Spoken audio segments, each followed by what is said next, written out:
All right. Are you ready? As ready as I'll ever be. Okay. Well, we're back for some more interviews with Eric Wheeler, and the first question today is, how old were you when you started using, and why? I was probably, it was the beginning of my 7th grade, so I was 11, maybe almost 12 at the time I first started using. Started smoking marijuana, and kind of led to other things, as they say. It's kind of textbook. Went into speed, and into cocaine, into hashish, mushrooms, acid, just about all of the usual suspects. And how old were you when you were sexually abused? That was a little bit before then, so I was about a little before I was 11, or right at 11 when it was before I went into 7th grade. So it was pretty much the summer, or right at the end of my 6th grade. How did the sexual abuse affect your physical, emotional, and social development? I don't know so much about the physical, except for I tended to be kind of extreme into the physical things I got into. I got into working out afterwards. I was always heavy into cycling, so I didn't actually get a driver's license until I was 19, so I didn't get my first car until I was 19 because I just really didn't need it. I could ride anywhere in town that I needed to. My emotional, I don't know, kind of, it's a difficult question as far as, it definitely kept me from being able to get close to other people. I mean, the emotional intimacy and trust was kind of delayed and developing for quite some time. The other part of the question was social development. Social? I don't know. I just never really joined too many groups. Never really got close to any people. I tended to hang out with people who were like me. You know, the cigarette smokers, the marijuana smokers, the people who were doing drugs, people that generally didn't have a genuine access to their emotional life. I don't know if that really makes sense. Intellectuals, people who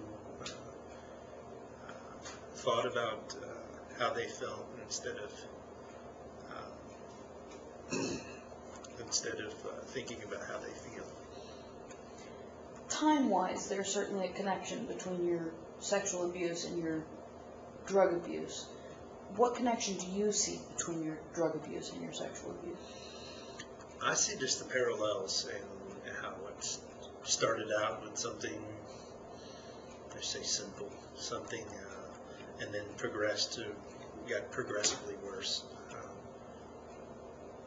But with the drugs, I wasn't able to pull back and say, oh, that's too much, I'm not going to go there. And I was able to, with the sexual abuse, because I had this pretty much stereotypical ideal of, man and woman, eventually having kids, that kind of thing. And I wanted to be close in a lot of relationships, and just the trust just wasn't there. It was like a bridge that I wasn't willing to cross yet. How did the sexual abuse affect your self-worth and identity? I don't know, man. I think that my self-worth, it was like, I can relate that to when I first got sober. I remember sitting in some of the anonymous meetings and thinking to myself, well, maybe other people are worth saving, but not me, majority of my, junior high and high school and early life it was kind of like living beside, like it was happening to somebody else in a lot of instances. So just kind of beside myself. I don't know. There's only a few. I hope there's only a few people who understand how that feels, but that's the reason I'm doing these videos, is for people who do understand how that feels. Just to be kind of beside yourself, like experiencing your own life vicariously. And what helped you seek recovery from alcohol and drugs? Well, they stopped working. They stopped doing for me what it had done for me before. I mean, it used to be that I could escape. It used to be I could go to that place of oblivion and didn't necessarily feel good, just didn't feel anything. But I got introduced to some people who were in recovery, some people who told my story, some people who understood exactly how I felt, and it's kind of one of the sayings we have. It just kind of screwed up my using and drinking. It's just, I knew that that people had experienced some of the things that I'd experienced, and they were doing something different. So I knew, there was a way out, and there was something else that I could have if I were willing to work for it. So. Which came first, your recovery from alcohol and drugs, or your recovery from your sexual abuse? I think that alcohol and drugs came first. I was thinking about that stuff, and I had talked to a few of the LCDC counselors that were there when I first got sober, and normally I don't take advice, but for some reason I had formed a trust with a few of those counselors, and they were like, look, first you need to learn how to stay sober. First you need to, go to work, go to your probation, go to AA meetings, learn how to be sober as an adult, because I hadn't had any experience in sobriety as an adult. I started using at 11, and it was, for the most part, continuous until I was 28 years old. So there was the few breaks that I had of sobriety, 3 or 4 months, were times that was incarcerated in county jail. So.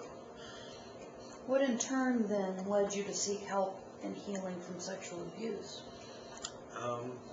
I was misdiagnosed as bipolar when I got sober, and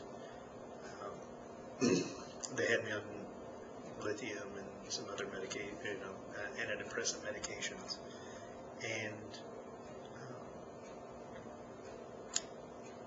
it seems like they kind of stopped working too. Once I started getting into started going into counseling for the sexual abuse,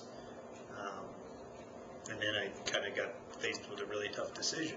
The medications were causing more trouble than they were supposedly doing to help, and I wasn't fully convinced that I have some chemical imbalance that I need to be medicated for the rest of my life. I thought, wow, the rest of my life seems like a really long time.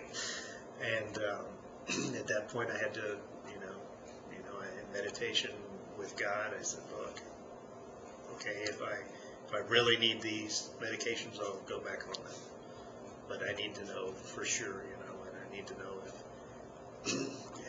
nutrition and exercise and continuing with a spiritual type of life, if I actually need them or not. And I got off of those in 2005, and the